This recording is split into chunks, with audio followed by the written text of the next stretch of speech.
Hello అండి. నమస్తే. ఇక నుంచి నేను కొత్త జర్నీని స్టార్ట్ చేయబోతున్నాను. అదేంటో వీడియో చూస్తే మీ అందరికీ అర్థమైపోతుంది. అలానే ప్రతి వుమెన్ ఫేస్ చేస్తున్న ప్రాబ్లమ్ ఏందంటే వెయిట్. ఈ వెయిట్ వల్ల PCOD problems etcetera irregular periods ఇలాంటివన్నీ ఫేస్ చేస్తున్నారు కదా! ఈ ప్రాబ్లమ్స్ అన్నిటికి ఫుల్ స్టాప్ పెట్టడానికి ఒక మంచి గెస్ట్‌తో మీ ముందుకొచ్చాను. ఆవిడే హెల్త్ కోచ్ దేవిరెడ్డి గారు. ఆ మేడం ఇంట్లో ఉన్న ఫుడ్‌ని 3 పూట్ల తింటూనే ఈజీగా వెయిట్ లాస్ అవ్వచ్చంటున్నారు 3 మంత్స్‌లోనే. అదేంటో మేడం మాటల్లో తెలుసుకుందామా? నమస్తే అండి దేవిరెడ్డి గారు. నమస్తే అండి. చాలా చాలా థాంక్స్ అండి. అడగంగానే మాకు ఈ అవకాశం ఇచ్చారు. మన ఆరోగ్యం మన చేతుల్లోనే ఉందంటారు. అలానే ఇంట్లో ఉంటూనే చక్కగా మన ఇంటి ఫుడ్ తింటూనే ఈజీగా వెయిట్ లాస్ అవ్వచ్చని చెప్తున్నారు. అసలు మీ డైట్ గురించి చెప్తారా మాకు? చాలా మంది క్లయింట్స్ నన్ను అడుగుతున్నారు. వాళ్ళ తరపున నేను మిమ్మల్ని అడుగుతున్నాను. చెప్పండి. సీత గారు, ఇవాళ మార్కెట్లో చాలా ఉన్నాయి. అంటే నేటి స్త్రీకే ఎందుకు రావాలి, దేవిరెడ్డి గారి దగ్గరే ఎందుకు జాయిన్ అవ్వాలి అనేది చాలా మందికి ఉండొచ్చు క్వశ్చన్. అయితే ఎందుకు స్పెషల్ అంటే, మనం ఇవాళున్న ఫ్యాన్సీ డైట్స్ అన్నిటినీ పక్కకు పెట్టేసి మనం అసలు ఇంట్లో ఏమున్నాయి, రోజు మనం ఏం తింటాం. మనం రోజు అన్నం తింటాం, కూరలు తింటాం, నెయ్యి వేసుకుంటాం, పప్పు ధాన్యాలు తింటాం. అవన్నీ తినచ్చు, దేన్ని వదలొద్దు. రోజువారీ మనం తినే ఇడ్లీ, దోశ, రైస్, చపాతి ఏదైతే ఉంటుందో బిర్యానీతో సహా అన్ని తింటూ వెయిట్ లాస్ ఎలా అవ్వాలి అనేది మాత్రం నేను నేర్పిస్తాను. ఎందుకంటే బయట చాలా మంది అది మానేయండి ఇది మానేయండి అంటారు. సో అవన్నీ తగ్గుతారు, అక్కడ తగ్గరని కూడా నేను చెప్పను. కానీ అవన్నీ తాత్కాలికం, టెంపరీ. మనది లైఫ్ లాంగ్. మనం అన్ని తింటూ ఎలాగా బ్యాలెన్స్ చేసుకోవాలి. అలాగే ఇప్పుడు మన అమ్మలు అమ్మమ్మలు ఎలాగ తినొచ్చారు, అన్ని అవే ఫుడ్స్ అన్నమాట. అలాంటి ఫుడ్స్ని మనం ఎంత మంచిగా, అంటే ఇవాళ పరిస్థితులను బట్టి మనం ఇప్పుడు ఏంటంటే మనం పనులు చాలా తక్కువ చేస్తున్నాం, దానికి తగ్గట్టు మన ఫుడ్ని ఎలా బ్యాలెన్స్ చేసుకోవాలి, ఇవి మన బ్యాచెస్లో గైడ్ చేస్తాం అన్నమాట.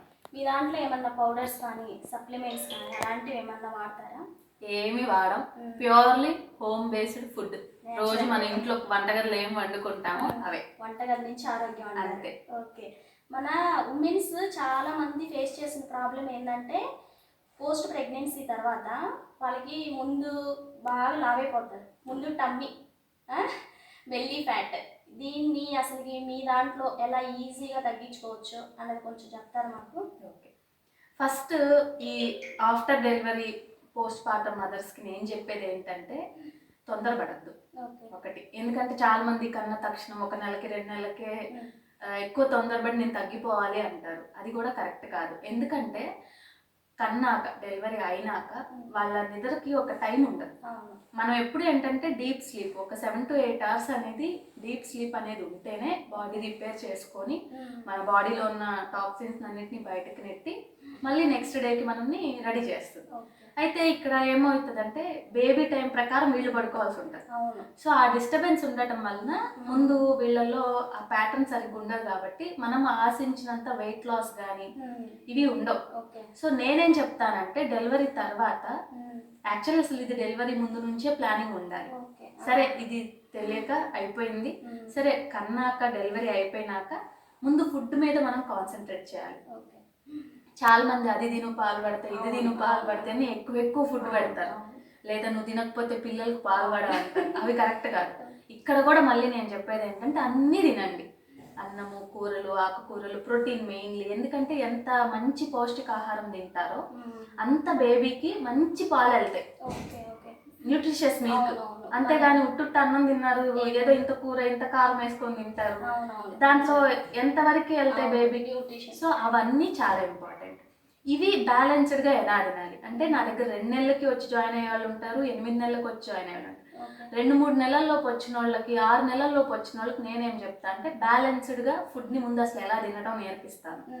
ఆ 6 నెలలు దాటాక పిల్లలకి మనం ఫీడ్ అన్నప్రాసన అంతా అయినాక చిన్నగా వాళ్ళు తింటూ ఉంటారు, కాబట్టి తర్వాత వీళ్ళని కొంచెం కొంచెంగా పోర్షన్ కంట్రోల్లో పెడతాం. మళ్ళీ ఇక్కడ డౌట్ వస్తుంది, పోర్షన్ కంట్రోల్ చేస్తే బేబీకి పాలు వెళ్ళవేం? ఏం లేదు, చక్కగా పుష్టిగా వాళ్ళకి పాలు వెళ్తే సేమ్ వే వీళ్ళకి కూడా కడుపు నిండా తింటూ ఉంటారు, క్రేవింగ్స్ లాంటివి ఏం లేకుండానే డిజైన్ చేస్తాం. వెయిట్ లాస్ ఛాలెంజ్ తీసుకుంటాము, తర్వాత మళ్ళీ వెయిట్ గెయిన్ అవ్వకుండా మీరు ప్లాన్ చేస్తారా, మాకు చెప్తారా, అవన్నీ గైడెన్స్ చేస్తారా? ఎస్. ఎందుకంటే మనది టెంపరీ మెథడ్ కాదు, మనది లైఫ్ లాంగ్ మెథడ్. ఇప్పుడు ఒక్కసారి నేటిస్త్రీలో ఎంటర్ అయితే నేను ఇచ్చే డైట్ ప్లాన్ అనేది తీసుకొని స్టార్ట్ చేసుకుంటే వాళ్ళకి ముందు అసలు ఏది ఎలా తినాలి, ఎంత తింటే మన ఆరోగ్యం బాగుంటుంది, ఎంత తింటే మనం చక్కగా వెయిట్ రెడ్యూస్ అవుతున్నాము, చక్కగా అంటే ఆరోగ్యంగా. చాలా మంది వెయిట్ లాస్ అయినప్పుడు ఏంటంటే కళ్ళు గుంటలు పడటం, ఫేస్ డల్ అయిపోవటం, హెయిర్ ఫాల్ అయిపోవడం, వీక్నెస్ వచ్చేస్తుంది, నీరసం వచ్చి ఇవి చాలా చూస్తాము. కానీ మన దాంట్లో అసలు దేనికి ఏముండదు. అయితే మళ్ళీ నన్ను అడిగే క్వశ్చన్ మీరు అడిగిందే, ఇప్పుడు ఉన్నంత వరకు చేస్తున్నాము, తర్వాత మళ్ళీ మేము ఆపేస్తే అంటారు.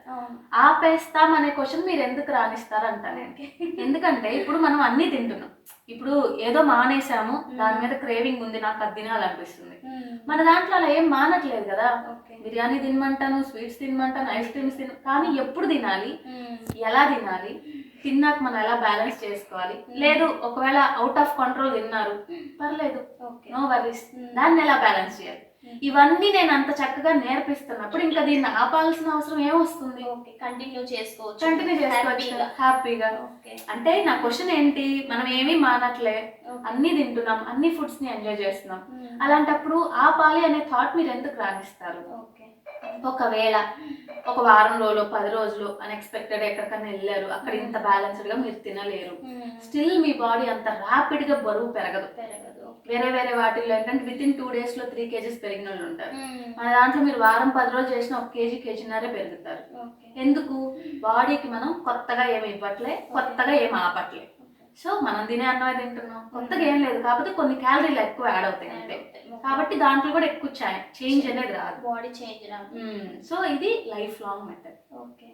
ఇప్పుడు పీరియడ్స్, రెగ్యులర్ పీరియడ్స్ ఉంటాయి, పీరియడ్ మధ్యలో మనకి కొంచెం బ్లీడింగ్ అలా కనిపిస్తుంది, పీసీఓడి ప్రాబ్లమ్స్, వెయిట్ వల్ల ఇవన్నీ వస్తాయి, ఈ వీటిల్లో కూడా అది జాయిన్ అయితే అవి కూడా కంట్రోల్ అవుతాయి అంటారా మీ వెయిట్ లాస్ లో? డెఫినెట్ గా, ఎందుకంటే మీ క్వశ్చన్ లోనే ఆన్సర్ ఉంది, వెయిట్ వల్ల వస్తాయి అన్నారు.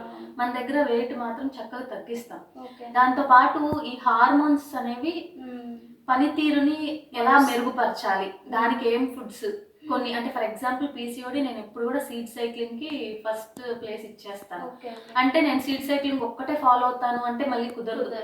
మనము వెయిట్ ఎక్కువ ఉన్నప్పుడు వెయిట్ తగ్గట్టు డిజైన్ చేసుకోవాలి, దాంతోపాటు అడిషనల్ గా సీడ్ సైక్లింగ్ మెథడ్, కొన్ని ఇన్సులిన్ రెసిస్టెన్స్ ఉంటుంది బాడీలో, అలాంటివన్నీ చూసుకొని అన్వాంటెడ్ హెయిర్ అవన్నీ ఏంటంటే హార్మోనల్ ఇంబ్యాలెన్స్ వల్లే వస్తాయి. సో అలాంటి వాటికి కొన్ని ఫుడ్స్ అడిషనల్ గా యాడ్ చేస్తాం, కొంచెం డైరీ, గ్లూటన్ లాంటివి కొద్దిగా తగ్గిస్తాం, మరి మానమని చెప్పం, ఇలాంటివి కొన్ని ఉంటాయి. సో అవన్నీ కూడా యాడ్ ఆన్ చేసి ఇస్తాం, కాబట్టి వెయిట్ తో పాటు వీళ్ళ పీరియడ్ సైకిల్ కూడా రెగ్యులర్ అవుతుంది. సో ఫర్ ఎగ్జాంపుల్ 90 days నాకు పీరియడ్ రాలేదు అనే వాళ్ళకి ఒక 45 days చక్కగా ఫాలో అయితే వాళ్ళ పీరియడ్ మేబీ 70 days కి వస్తుంది. చిన్నగా మంత్ బై మంత్ వాళ్ళలో బెటర్ అవటం చూస్తాం అన్నమాట. ఏదైనా ఆరోగ్యం మన చేతుల్లోనే ఉంది, మనమే ప్లాన్ చేసుకోవాలి. చక్కగా ఇంటి నుంచి మాకు ఎలా ప్రొటెక్ట్ చేసుకోవాలో చెప్తున్నారు. థ్యాంక్ యూ అండి, థ్యాంక్ యూ సో మచ్.